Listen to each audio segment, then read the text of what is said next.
Ang tagal ko ulit hindi nakapag-upload ng video dahil sobrang init dito sa Japan. Ngayon kaka-out ko lang galing sa trabaho. Ito yung lugar ko. Helmet pa ako. Ito pala yung itsura ko kapag pumapasok galing sa trabaho. Tapos pauwi. Kailangan may helmet dahil bawal na to rito ngayon. Kung sa Pilipinas, motor lang ang may helmet, dito pinatupad na rin nila yung may helmet. Kaya ito, pagpapasok kami sa trabaho at saka uuwi, kailangan naka-helmet kami. So dahil sa sobrang tagal kong hindi nakapag-upload ng video, ito kasi yung naging concern ko. Ang hirap lumabas araw-araw. Talagang sobrang init. Halos parang nakakasunog ng balat. Kahit nga ngayon alas 5 na, pero sobrang init pa rin. Ano, tingnan nyo naman yan, alas 5 na. 5:30 na nga eh. Mag-ano pa rin eh. Mainit pa rin, 5:30 na. Kaya, tingnan nyo yung araw. Ang lakas ng araw. Uwi na rin yung mga estudyante. Sobrang init. No? Kaya, ito dito sa video na to, sasabihin ko sa inyo na, mas maganda ang winter kaysa sa tag-init, kasi sa tag-init talaga hindi ka makakalabas. Kakalabas ka pero saglit lang kasi sobrang hapde. Pero pagka winter pwede ka rin lumabas. Yun, maganda. Yun nga lang, malamig. Kaya nga dati ang gustong gusto ko ay yung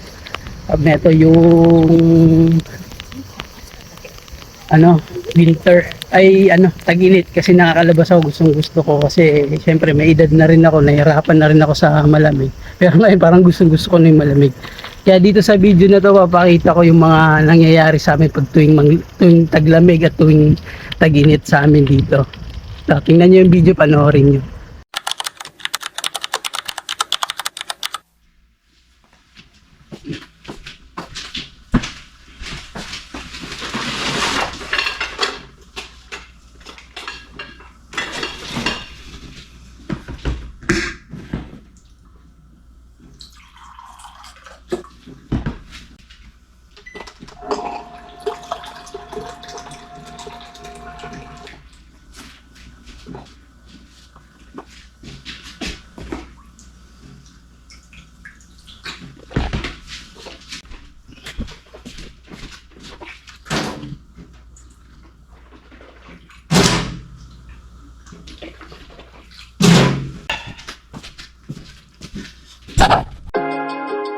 It's raining, men!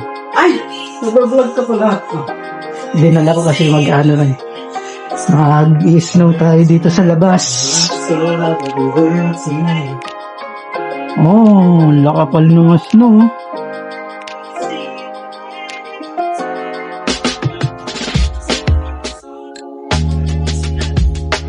Tara, let's go. Lakad-lakad tayo sa labas. Maganda-ganda yung snow, oh.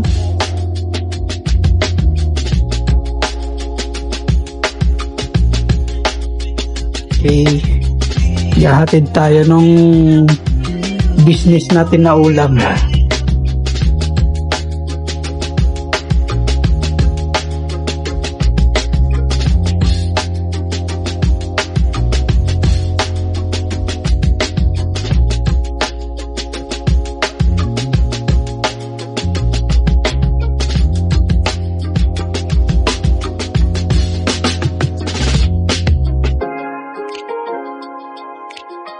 Gamit mong gata.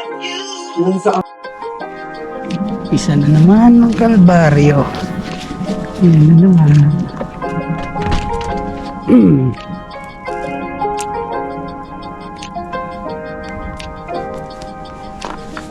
No. Doon na naman yung yelo. Latag lang tayo.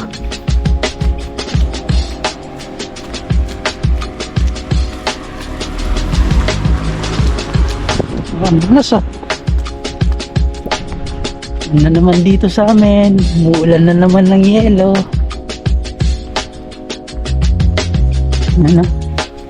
Kita nyo yan, is ng yelo.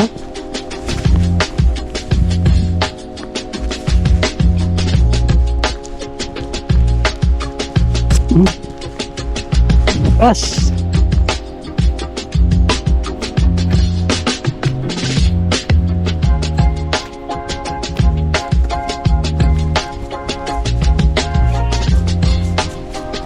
Pasok sa mata yung yelo.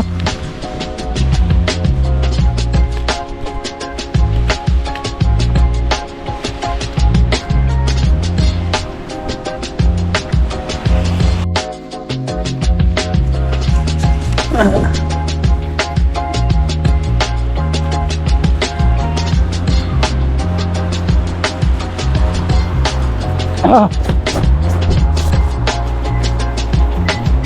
Ang dami po ng yelo. Saan na ako ng yelo? Siguro mababasa ako nito. Pala, lakas niya ngayon ah. Kalsada.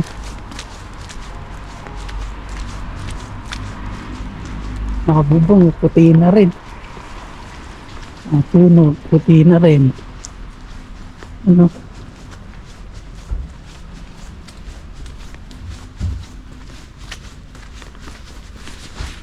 Sobrang lakas. Sa mga turistang gusto magpunta ng Japan dahil lang sa snow, masaya. Pero sa aming matagal na dito nagtatrabaho, kalbaryo. Lakas nga.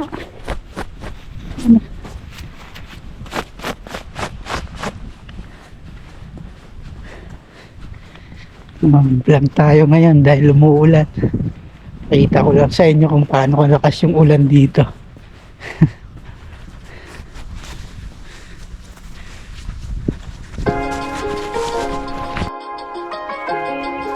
Delikado ngayon maglakad. May mga bata naglalaro. Sila naglalaro.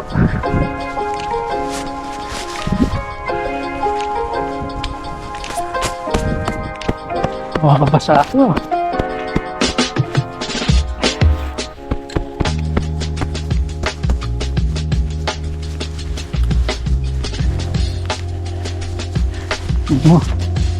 Kapal na ng kalsada.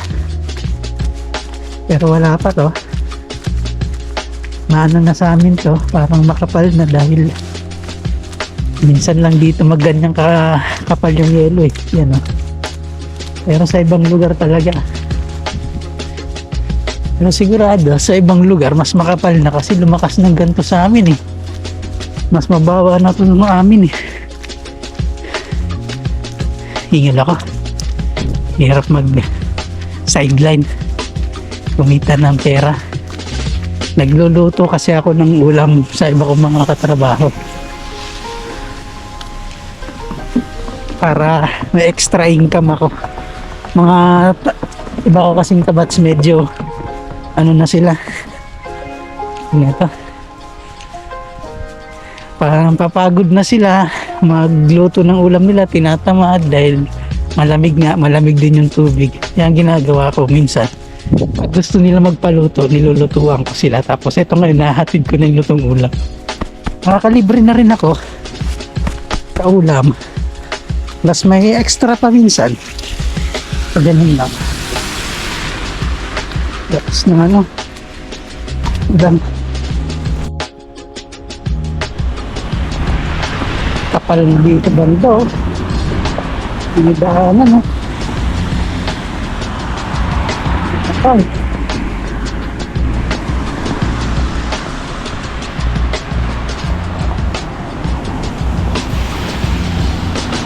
Puno na pala yung ulan na ito, eh. Sarap maglakad.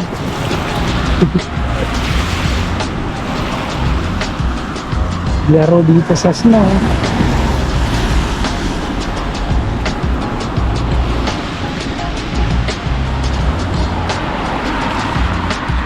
Ngayon lang ako kasi dito lakad-lakad sa snow na ganito. Walang pasok. Dalas kasi nakapal yung snow. May pasok kami. Kaya ito parang na-experience ko maglakad dito sa maraming snow. Kapal na snow. Kamayan sa ano. Lakad lang tayo ngayon, hindi ako ngayon nag-bike. Delikado kasi sa kalsada pag naka-bike. Madulas yung kalsada. Sigurado ito bukas pagpasok, sobrang ano nang ano. Sobrang kapal ng snow nito sa kalsada.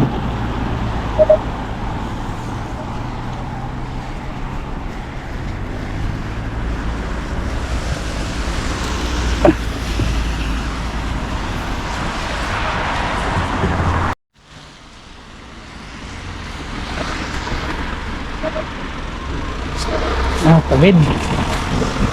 Tawid tayo, tawid. Wah, kakaramdam mo, parang nabasa yung medyas ko ah. Nabasa yung medyas ko. Medyo luma na kasi itong sapatos kong sinuot eh. Tumatagos na yung ano, tubig. Maya maya malamig to. Tumagos eh. Dito na ako dumaan para mas mabilis. Sabihin nyo ngayon sa akin na dito maganda maging OFW na pumunta sa abroad. Siguro sa iba maganda dahil siguro maganda yung ano ng trabaho nila, way of transportation. Nakakotse, pupunta sa pupuntahan. Dito sa amin umaga pa lang, alas 6 sa amin. Nagbabike ka na sa kalsada, alas 7 ganyan, papasok, babike. Ano kagad yung katawan mo sa ano, sa lamig, expose kagad umagang umaga. Yung paa mo, kamay mo, sobrang tigas niyan, tapos parang binabaklas yung kuko kapag sobrang lambot, sobrang lamig na. Ito yung experience dito. Kaya ako kung tatanungin nyo kung ano yung magiging advice ko sa mga mag-a-abroad, siguro talagang mag-ipon lang kayo para pang panimula sa Pinas pagbalik. Kasi kung magtatagal kayo dito, tapos ganito, ito yung lagi nyo araw-araw, tuwing taglamig, tuwing winter, talaga sobra naman. Sobra talagang alam mo yung feeling na parang ayaw mo na pumasok ng dahil lang dito sa lamig, di ba? Parang pinasok na yung sapatos ko ng ano, lamig. Nakaramdam na ako ng basa sa medyas. May sipon-sipon pa ako.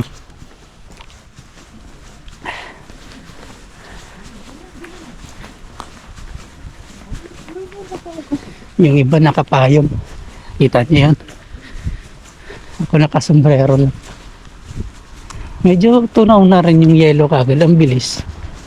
Tunaw kagad sa kalsada yung yelo. Yan. Basain pa ako ah. Nagutat lang ito ah. Tunaw kagad ah. Ang bilis. Parang pangit tuloy ng kalsada. Tunaw kagad.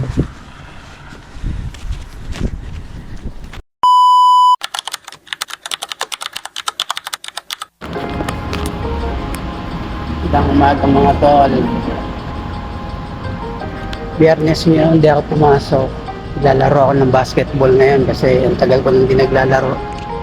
Dun sa laro na pinalakihan ko. Hindi mawawala yun kahit tumanda na tayo. Talagang mahal natin ang larong basketball. Okay, ayun na. Tawid na tayo.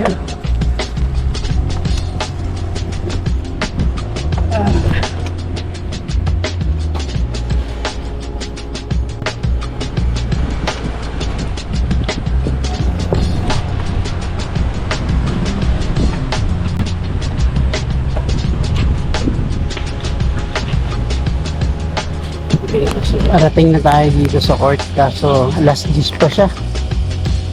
Mainit na to pag inantay natin ng alas 10 pa. Tingnan nyo yung schedule ayun, no? Layo yung schedule. Alas 10 pa.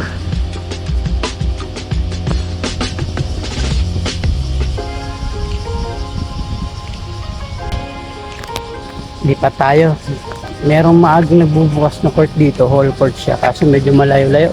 Magbabike pa tayo ng malayo. So tignan nyo yung lugar yung pinagbabasket ko lang. Ganda sana, tahimik, tsaka medyo malilim pa siya. Kaso wala, nakalak pa yan, nakita nyo. May harang pa sa gitna.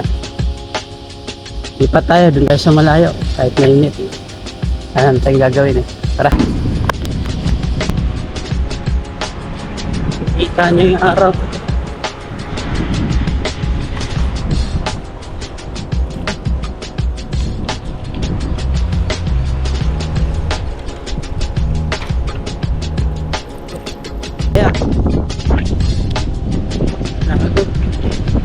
Kaya.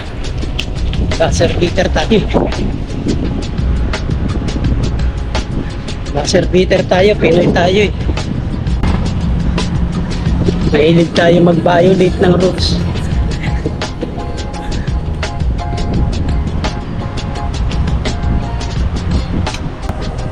Kami rin makukulit dito.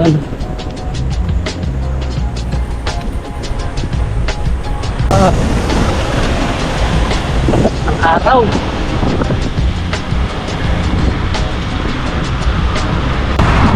Dito pwede ka dumaan sa kalye. Pero dito ako dadaan. Ayun.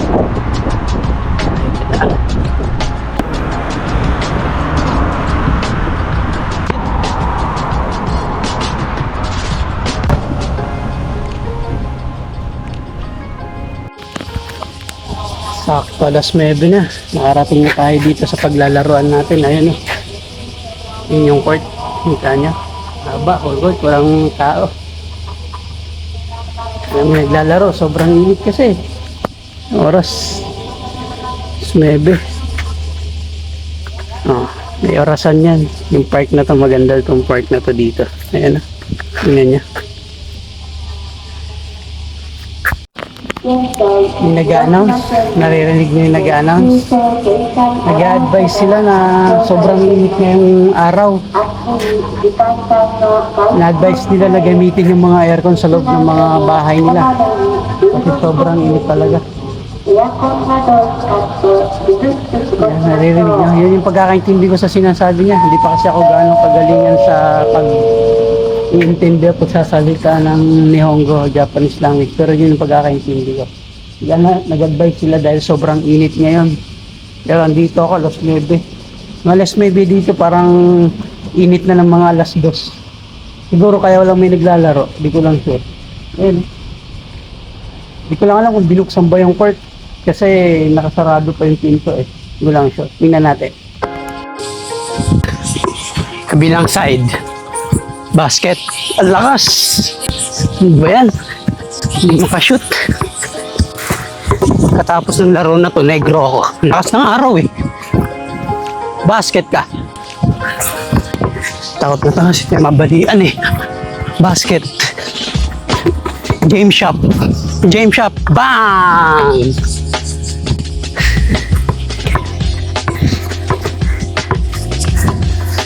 Game shop ulit. Bang! Basket kong basket. Ulit. Game shop ulit. Game shop ulit. Game shop ulit. Hindi na pumasok. Grabe, sobrang init talaga. Pero kahit pa paano nakapag lang tayo. Kapag exercise ng laro na basketball pa rin. Tagal ko na talagang hindi naglalaro. Siguro laging isang taon lagpas bago makapaglaro ng basketball. Kaya pang na-excite ako kasi ngayon dahil medyo mainit. So, iba yung init. Nakakaluto talaga ng tao. Ibang-iba yung init talaga nila dito. Sobra. Totoo lang. Kaya pansin nyo rin, solo ko yung court. Walang ibang may naglalaro. Kundi ako lang.